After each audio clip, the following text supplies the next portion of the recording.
हाँ तो देखिए, जयगढ़ किले का जो हार्ट है वो तोप है आपके सामने। दुनिया की सबसे बड़ी तोप जय बाण है। राजा जय सिंह का बाण था ये। राजा जय सिंह यहाँ के काफ़ी कुशल और शोलिड राजाओं में से एक है। राजा जय सिंह ने दुनिया का, हिंदुस्तान का पहला शहर बनाया था जयपुर, जो प्लान से बनाया, फर्स्ट प्लान सिटी है। उसका नाम भी उन्हीं के नाम पे, राजा जय सिंह के नाम पे, जयपुर, राजा जय सिंह की पुरी। जय बाण, राजा जय सिंह का बाण। जयगढ़, राजा जय सिंह का गढ़। तो ये जय सिंह के नाम पे थे। दुनिया की सबसे बड़ी तोप जय सिंह को बनाने की जरूरत क्यों पड़ी? क्योंकि जब मुगलों ने इनके साथ में जो ट्रेटी हुई थी वो तोड़ दी थी। जब राणा प्रताप के खिलाफ युद्ध हुआ था मुगल सेना का, और राणा प्रताप, हल्दी घाटी से पहले एक दिवेर नाम का युद्ध हुआ था जिसमें राणा प्रताप ने मुगलों की लगभग 90% सेना को खत्म कर दी थी। राणा प्रताप की ताकत को देखते हुए अकबर दोबारा लड़ने से घबरा गया था, और उसने रणनीति बनाई कि राजस्थान के अंदर जो राजा है आपस में वो एक है या लड़ते हैं। जब उनको पता लगा कि ये कुछ सारे राजा आपस में लड़ते हैं और एक दूसरे सब स्वाभिमानी हैं, उसको पता लगा कि यहाँ के राजा मानसिंह और महाराणा प्रताप में भी संबंध अच्छे नहीं है। उसका फायदा उठाने के लिए अकबर चल के आमेर आया था। मानसिंह अकबर के पास नहीं गया था। आमेर आके राजा मानसिंह से दोस्ती की। राजा मानसिंह से ट्रेटी की कि मानसिंह, तुम्हारा और मेरा दुश्मन एक ही है, राणा प्रताप। क्यों नहीं हम मिल जाएं? मेरे पास हथियार सुपर है, बंदूकें तोपें जो तुम्हारे पास नहीं है। तुम तलवारों से, भालों से लड़ते हो, और तुम्हारे पास जो लड़ाके हैं राजपूत, वो अच्छे रणकौशल है, अच्छे योद्धा है। वो रण में एक बार उतरने के बाद पीछे हटने का नाम नहीं लेते। इसलिए अगर हम दोनों मिल जाएं तो हम राणा प्रताप को भी हरा सकते हैं। हमारे दोनों का दुश्मन एक है। ट्रेटी ये थी कि हम एक दूसरे का रिलीजन का सम्मान करेंगे, एक दूसरे पर अटैक नहीं करेंगे, और जीतने के बाद जो लैंड होगी वो मुगलों की होगी, हथियार मुगलों के होंगे, लड़ाके राजपूत होंगे। जीतने के बाद लैंड मुगलों की, और जो रोबरी होगी, जो जीत का माल होगा, वो मानसिंह को मिलेगा। ये ट्रेटी होने के बाद, हल्दी घाटी का युद्ध, उसके बाद धीरे धीरे करके एक एक सारी रियासतें राजा मानसिंह ने जीती। लड़ाई मानसिंह कर रहे थे, हथियार मुगलों के थे, लड़ने वाले राजपूत सैनिक थे। और जब पूरा हिंदुस्तान जीत लिया तो जय सिंह के बाद, मानसिंह के बाद में लगातार जय सिंह तक यहाँ के राजा मुगलों के कमांडर, ये ट्रेटी चलती रही। लेकिन औरंगजेब ने वो ट्रेटी तोड़ दी थी। औरंगजेब ने जब जय सिंह के ऊपर प्रेशर किया और हिंदुस्तान पे ऊपर उन्होंने प्रेशर किया इस्लाम में कन्वर्ट करने के लिए, जजिया टैक्स लगा दिया, गजवा हिंद और जो धार्मिक स्थल तोड़ने का आदेश कर दिया, उसके बाद जय सिंह और औरंगजेब के अंदर मनमुटाव हो गया था, और जय सिंह औरंगजेब के कमांडरशिप से अलग हो गए थे। जय सिंह अलग हुए, औरंगजेब ने अपने सारे हथियार मंगवा लिए थे, क्योंकि उस समय हथियार, बंदूकें, तोपें मुगलों की थी। राजा मान सिंह ने जब अफगानिस्तान पर अटैक किया था, अफगानिस्तान को हराया था, उस समय 5 साल तक वहाँ पे रूल किया, और अफगानिस्तान के अंदर ही तोपों के कारखाने थे। इंडिया में तोपें नहीं बनती थी उस समय, मुगल भी वहीं से लेके आते थे। मान सिंह ने वहाँ के सारे तोपों के कारखाने तोड़ दिए, सारे टूल आमेर पहुंचे, और मुगलों से गुप्त, आमेर और जयगढ़ के बीच में, जयगढ़ में एक गुप्त कारखाना बनाया था मुगलों से गुप्त। जब औरंगजेब ने प्रेशर स्टार्ट किया और जय सिंह और बाकी हिंदुस्तानियों के ऊपर, तो जय सिंह अलग होके उन्होंने खुद ने तोपें बनाई। 3 महीने में जय सिंह ने छोटी 300 तोपें बना ली थी। बाकी के 3 महीने में एक तोप बनाई, वो दुनिया की सबसे विशाल तोप जो आपके सामने खड़ी हुई है।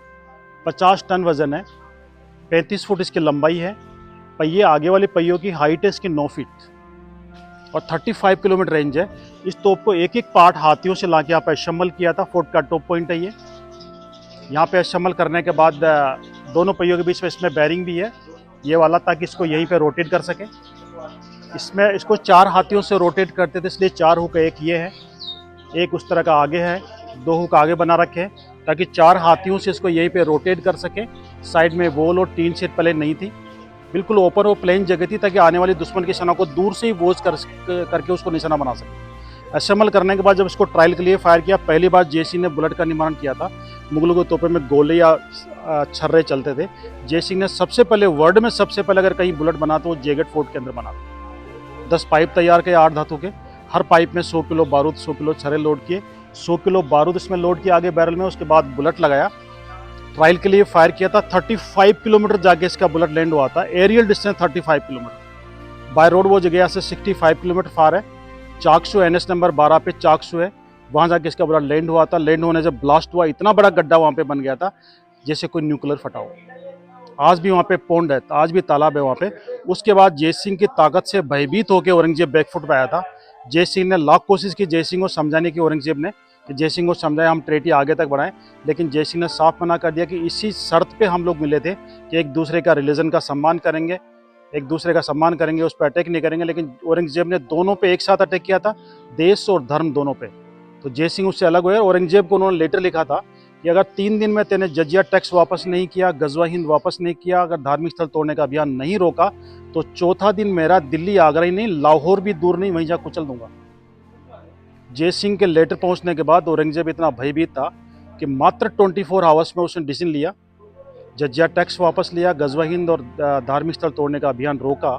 और उसके बाद जय सिंह को उसने टाइटल दिया कि जय सिंह मैं मानता हूँ, मैं अपने आप को शेर हिंदुस्तान समझता था, लेकिन मुझे पता चला कि दुनिया का हिंदुस्तान का सवा शेर हिंदुस्तान के अंदर है, वो छुपा रुस्तम, आज तक किसी को पता नहीं था, और वो जय सिंह है। जय सिंह को सवा शेर हिंदुस्तान का टाइटल मिला। अपने आप को शेर हिंदुस्तान करने वाले औरंगजेब ने जय सिंह को टाइटल दिया था कि तुम मेरे से भी ऊपर हो, तुम सवा शेर हो। ये सवा शेर हिंदुस्तान का टाइटल मिलने के बाद ये लोग नाम से पहले सवाई लगाते हैं, लाइक सवाई जय सिंह, सवाई भवानी सिंह, सवाई मान सिंह। और औरंगजेब ने खुद ने जय सिंह को लेटर लिखा था कि जय सिंह अगर मैं अपने दादा की बात को अगर मानता, क्योंकि मेरे दादा जब दुनिया से रुखसत हुए थे, ये शब्द हमारे नस्लों के लिए लिखे गए थे कि हिंदुस्तान की धरती पर अगर तुम्हें रहना है तो यहाँ पे 3 खतरनाक कौम है, राजपूत, सिख और मराठा, इनसे दोस्ती करके ही रखना है, दुश्मनी करके हिंदुस्तान की धरती पर तुम रह नहीं सकते।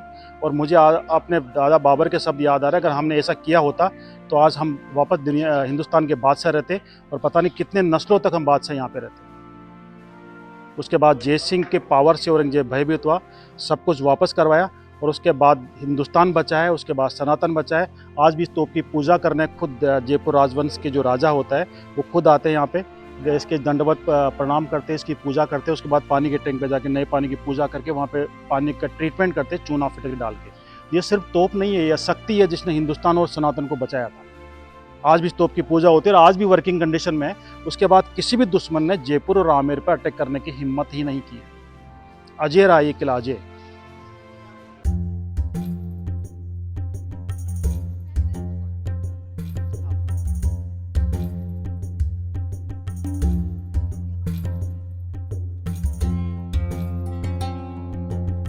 देखिए, वाटर हार्वेस्टिंग सिस्टम जो आपको बता रहा था, कहाँ से बरसात का पानी आता है, ये देखिए, ये कैनाल दीवार के जस्ट पीछे। ये रोड नहीं है, लग रही है जैसे कोई रोड हो, लेकिन इसमें देखो ये जाली है ताकि फोर्ट के अंदर पानी अंदर आ सके। जूम करके दिखाओ, ये जाली है। ये कैनाल बहुत पुरानी है, 1000 साल पहले जब किला बना था उस समय की है, लेकिन पानी आज भी स्टोर होता है, अभी भी किले में लोग रहते हैं, इसका पानी यूज़ कर रहे हैं, इसलिए रिपेयर टाइम टू टाइम हो रही है, इसलिए ये वर्किंग है। इसको आप फॉलो करेंगे तो करीब 200 मीटर तो एकदम सीधी है ये। 200 मीटर बाद में जब वो ग्रीन सा पेडल लंबा सा, उससे जस्ट पहले रोड के नीचे 2 पाइप लगा रखे हैं। उसके बाद में रोड के दोनों साइड में वी शेप में वॉल है, जो 4 किलोमीटर आगे जाके 1 किलोमीटर चौड़ाई है। जैसे ही बारिश होती है, पहाड़ियों का पानी अंदर आता है, जाली से अंदर जाके फिर फोर्ट में आता है। अंदर आने के बाद करीब 50 मीटर बाद में ये कैनाल 2 पार्ट में डिवाइड होती है। एक सीधा रास्ता जाता है पोंड के लिए, गंदा पानी आता है, कचरा आता है, पोंड में डाइवर्ट करते हैं, और साफ पानी आगे जाता है जो टैंक है जहाँ पे हम लोग जाएंगे अभी। और कहाँ से डाइवर्ट होता है वो जगह मैं आपको दिखाऊंगा।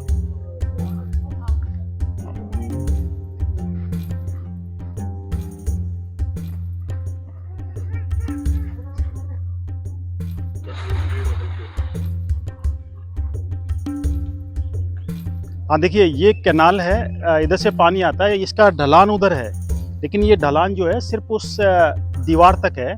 दीवार के जस्ट पीछे बाहर से कैनाल का पानी अंदर आता है, वहाँ पे जो जाली देखी थी हमने, वहाँ से 10 फीट का ढलान है दीवार तक, ताकि पानी तेज़ी से आए। उसके बाद 5 फीट वापस ऊंचाई है।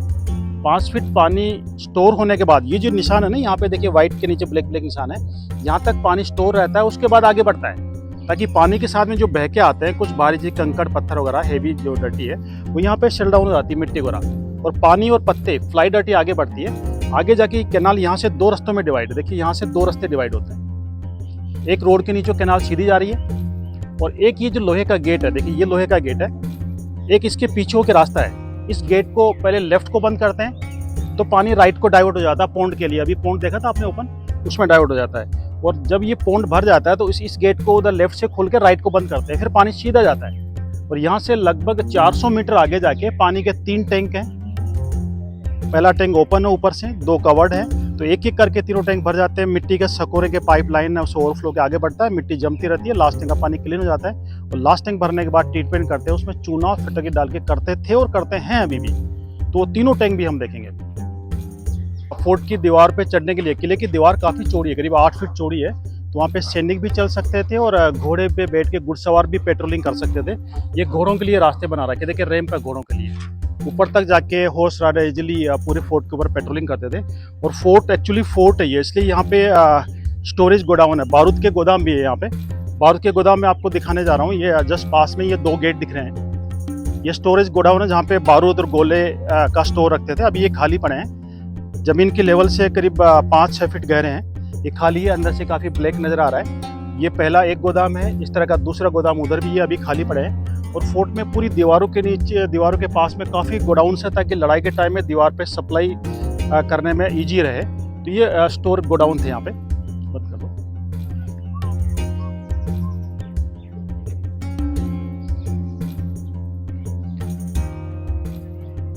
हाँ देखिए, हम जहाँ पे खड़े हैं, जहाँ पे गुलाब सिंह चौहान की स्मृति में मंदिर बनाया गया है। गुलाब सिंह चौहान कौन थे? गुलाब सिंह चौहान राजा जय सिंह के कमांडर थे, और इस तोप को बनाने में, मुगलों को झुकाने में और इस तोप को फायर करने में उन्हीं का हाथ था, लेकिन उसमें वो बलिदान हो गए थे। तोप को फायर किया, उसकी आवाज़ इतनी भयानक थी कि फोर्ट के आसपास 3 किलोमीटर तक का आदमी बहरा हो सकता था। 100 किलो बारूद की कैपेसिटी है उसकी, और 1 किलोमीटर तक का रेडियस का आदमी मर सकता था, ब्रेन हेमरेज हो सकती थी। इसलिए चलाने से पहले राजा जय सिंह ने, गुलाब सिंह चौहान को जिम्मेदारी दी, तो आप लोग वो सेफ रहना है और तोप को फायर भी करना है। गुलाब सिंह चौहान ने 4 सैनिक अपने साथ लिए, और तोप से लेके ये जो पेड़ है उसके पीछे वो झंडा लगा है, वहां तक 200 मीटर लंबा फ्यूज लगा दिया था, बत्ती बनाई थी ताकि दूर से फायर कर सके। और अपने आप को बचाने के लिए, आवाज़ से बचने के लिए, उन लोगों ने अपने कानों में रुई भरी, सर पे कपड़े बांधे, पूरी बॉडी पे गीली मुल्तानी मिट्टी का लेप किया ताकि हीट से बच सके, क्योंकि 100 किलो बारूद जब फटेगी तो दूर तक उसकी गर्मी होगी। प्लान ये था कि फायर करने के बाद उस बत्ती को देखते रहेंगे, जैसे तोप के पास में जलती हुई बत्ती पहुंचेगी हम लोग पानी में छलांग लगा देंगे, ताकि आवाज़ भी कम आएगी और हीट से बच पाएंगे। यही प्लान किया। दीवार के पास में वो लोग, ये राम राम लिखा है, यहाँ पे लोग खड़े हुए थे। 4 सैनिक प्लस गुलाब सिंह चौहान, टोटल 5 लोग थे। और जैसे ही वो बत्ती जलती हुई पास में पहुंची, एक एक करके भाग के पानी के अंदर कूद गए, लेकिन उनका जो टाइमिंग थी वो गड़बड़ा गई थी। उन्होंने कई फ्यूज़ बनाए थे, 200 मीटर लंबे फ्यूज़ जला के देखे, लगभग 2 मिनट में जल रहे थे। लेकिन जब तोप को फायर किया था उस समय 100 किलो बारूद उसमें लोड थी, और हवा का रुख बत्ती की तरफ था और बारूद की गंध थी, इसलिए उसने 30 सेकंड पहले आग पकड़ ली। 4 आदमी टाइमली पानी में कूद चुके थे, तो बच गए, लेकिन गुलाब सिंह चौहान दीवार से आगे तक जैसे आगे बढ़ा इसमें कूदने के लिए, यहाँ पे आते आते तो ब्लास्ट हो गई थी। इतनी भयानक आवाज़ थी कि गुलाब सिंह चौहान की ब्रेन हेमरेज, हार्ट अटैक से ऑन द स्पॉट डेथ हो गई थी यहीं पे। उनकी स्मृति में राजा जय सिंह ने यहाँ पे एक छोटा चबूतरा बनाया था, बाद के राजाओं ने यहाँ पे एक छोटा मंदिर बना के, आज की उनकी स्मृति में रोज़ यहाँ पे अगरबत्ती लगती है। गुलाब सिंह चौहान वो शख्स है, वो छुपी हुई एक ईंट है जिसपे पूरा हिंदुस्तान नाम की एक इमारत खड़ी हुई है। अगर हिंदुस्तान या सनातन नहीं होता, जब मराठा टूट चुके थे, जब सिख टूट चुके थे, जब मेवाड़ टूट चुका था, तो राजा जय सिंह ने ऐसे गुलाब सिंह चौहान जैसे कमांडर नींव के ईंट थी, वो नींव की ईंट, उनकी वजह से हिंदुस्तान और सनातन को बचा लिया था।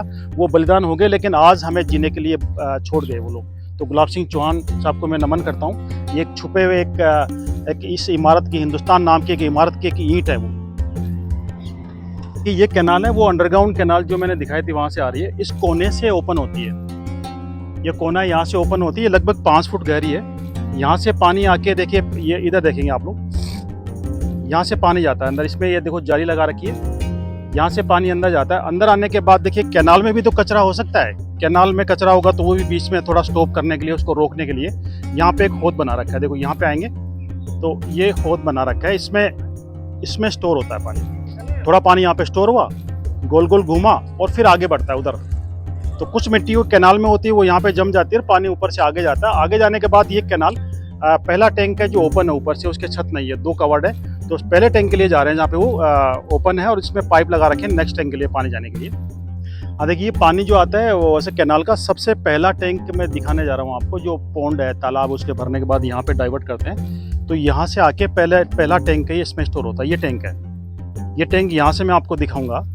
ये गेट है, यहाँ पे सीढ़ियाँ बना रखी है, पहले जब लाइट नहीं थी सीढ़ियों से पानी लिफ्ट करते थे। ये टैंक है पहला। सामने 4 पाइप है, देखो कबूतर बैठे हैं, 4 मिट्टी के सकोरों को जोड़ जोड़ के पाइपलाइन बना रखी है। इसको जूम करके दिखाओ, वो 4 पाइप है, जो उस समय पाइप भी नहीं होते थे, मिट्टी के सकोरों के पाइपलाइन होती थी। पाइप से नीचे 40 फुट गहरी इसकी बॉटम है, जहाँ तक पानी स्टोर होता था। धीरे धीरे पानी की लेवल ऊपर जाती थी, तो पानी ओवरफ्लो के पाइप से अगले टैंक में जाता था। अगला टैंक इससे भी गहरा, ये 40 है, वो 52 फुट गहरा है, 52 फीट डीप है। सेकंड टैंक भरने के बाद ऐसे पाइप लेफ्ट से फिर राइट साइड में लगे थर्ड टैंक के लिए।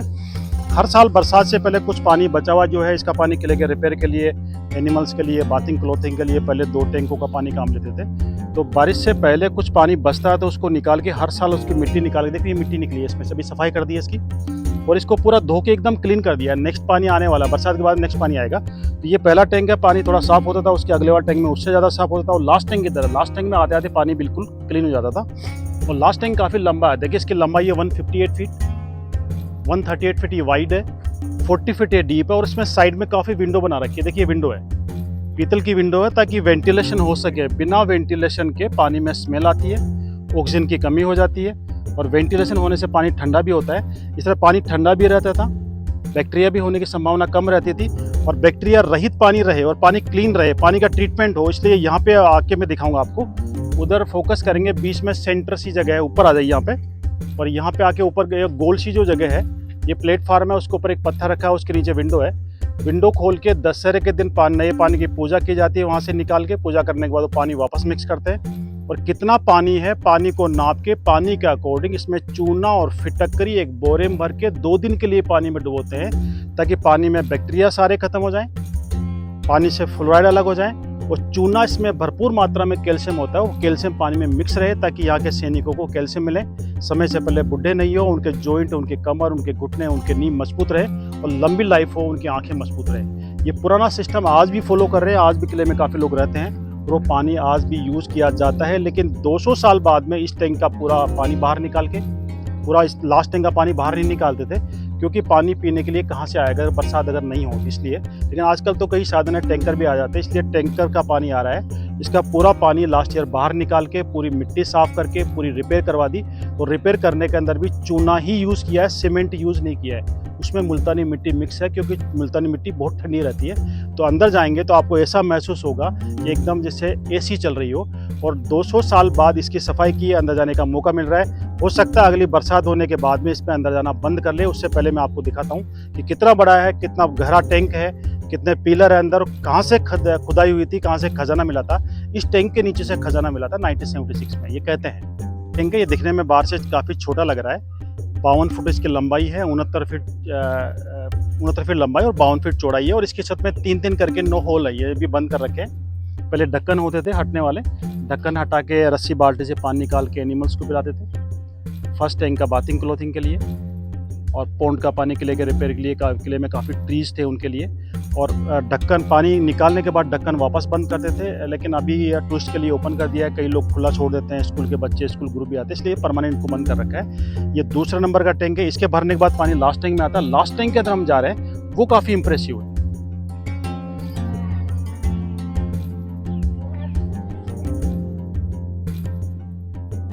देखिए ये वही टैंक है जिसके बारे में कहा जाता है कि जयगढ़ फोर्ट में से 1976 में कई ट्रक खजाना मिला था। वो खजाना कहाँ पे था मैं आपको नीचे जाके बताऊंगा, ऐसा कहते हैं। हालांकि कोर्ट में लंबे समय तक केस चला था और सुप्रीम कोर्ट से इनके खिलाफ फैसला दिया गया था कि वहाँ पे ये सबूत नहीं मिल रहे कि खुदाई में खजाना मिला था। ये तो सबूत मिल रहा है, खुदाई हुई थी, लेकिन खजाना मिला था ये सबूत नहीं है। अब लोग कहते हैं कि वो सबूत मिटा दिए गए, पता नहीं उसके पीछे स्टोरी क्या है।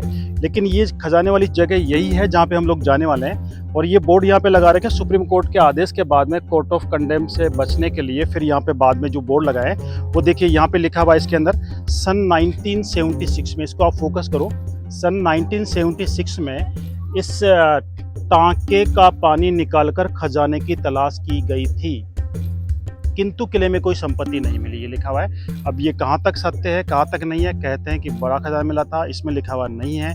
इसके पीछे क्या कहानी है मैं आज इसके बारे में नहीं बता पाऊंगा, लेकिन हम वहाँ पे जरूर जाएंगे जहाँ पे जिसके लिए कहते हैं कि यहाँ से खजाना मिला था। वो पानी के टैंक के अंदर थी वो जगह, वहाँ पे हम लोग जाने वाले हैं। अब देख रखना, यहाँ से काफ़ी लोग देख के बाहर निकल रहे हैं, तो इसके अंदर हम लोग जाएंगे।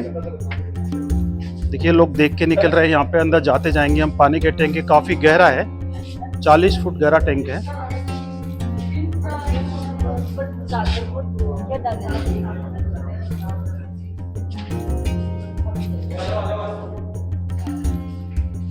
देखिए ये टैंक है, ये टैंक में आपको इसको देखेंगे तो काफ़ी लंबा चौड़ा है। ये बड़े बड़े पिलर है, ये पिलर जो है काफ़ी चौड़े हैं, काफ़ी मोटे हैं, करीब 4 फीट चौड़े और 8 फीट लंबाई है इनकी, 8 फीट चौड़ाई वाइड है ये। और इसकी जो मोटाई है वो 4 फीट के है और काफ़ी ऊंचे ऊंचे पिलर है। 40 फुट गहरा है ये, 40 फुट छत तक है ये। बॉटम से छत तक 40 फुट है और एक लाइन में 9 पिलर है। यहाँ पे आप काउंट करेंगे तो यहाँ 1 2 3 4 5 6 7 8 9, एक लाइन में 9 है और इस तरह की 9 लाइन है पिलर्स की, यानी 9 पिलर की 9 लाइन है, 81 पिलर है। ये वास्तु के हिसाब से भी है, क्योंकि वास्तु के अंदर 9 जो है 9 का नंबर लकी नंबर मानते हैं। जैसे हम 11 21 या 51 को अगर अच्छा मानते हैं, वास्तु के अंदर 9 जो होता है, 9 का अंक है, उसको शुभ मानते हैं, क्योंकि नेचर ने हमें 9 ग्रह दिए हैं, 27 नक्षत्र दिए हैं। 27 27 को 2+7 आप कैलकुलेट करेंगे तो 9 होंगे और 9 ग्रह को शांत करने के लिए नेचर ने, प्रकृति ने हमें 9 ज्वेल्स दिए, 9 रत्न दिए हैं। कई लोग अंगूठी पहनते हैं कि अलग अलग राशि के अकॉर्डिंग कौन से ग्रह का प्रभाव कम करने के लिए, तो 9 के अकॉर्डिंग पूरा इसमें पिलर भी बनाया, क्योंकि एक लाइन में 9 पिलर है और 81 पिलर है। अगर टोटल पिलर कैलकुलेट करोगे 9 बाई 9 81 होते हैं, तो 8 + 4 9 होता है और 9 ही इसके अंदर पिलर है। 40 फुट गहराई है, काफी लंबा चौड़ा है, 158 फीट लंबाई। इधर आके देखेंगे, इधर आप जूम करेंगे, देखो उधर काफी लंबा है, खूब सारे पिलर है। और इधर देखते हुए यहाँ पे आएंगे तो शायद ये पहली बार मौका मिल रहा होगा और हो सकता है बारिश आने के बाद यहाँ पे अंदर जाना बंद कर दे, पानी स्टोर होने के बाद में। ये काफी लंबा चौड़ा टैंक है। यहाँ पे आएंगे आप तो यहाँ पे पिलर ही पिलर नजर आएंगे आपको। और ये देखिए खूब सारे पिलर है, बहुत बड़ा टैंक है। और वो जगह मैं आपको बताने जा रहा हूँ जहाँ के लिए कहते हैं कि यहाँ पे खजाना मिला था।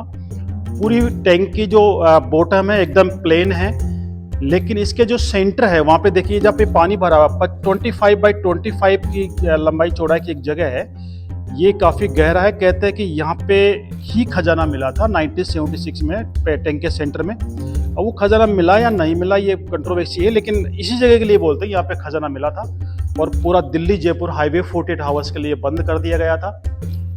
हो सकता है, कहते हैं कि अगर खजाना नहीं मिला तो 48 आवर्स के लिए हाईवे बंद करने के क्या कारण था, लेकिन पता नहीं क्या कारण रहे। अब पॉलिटिक्स से जुड़ा हुआ मामला हम इसमें नहीं बता पाएंगे, लेकिन कहते हैं कि यहाँ पे खजाना मिला था। वो जयगढ़ में खजाने वाली जगह यही है।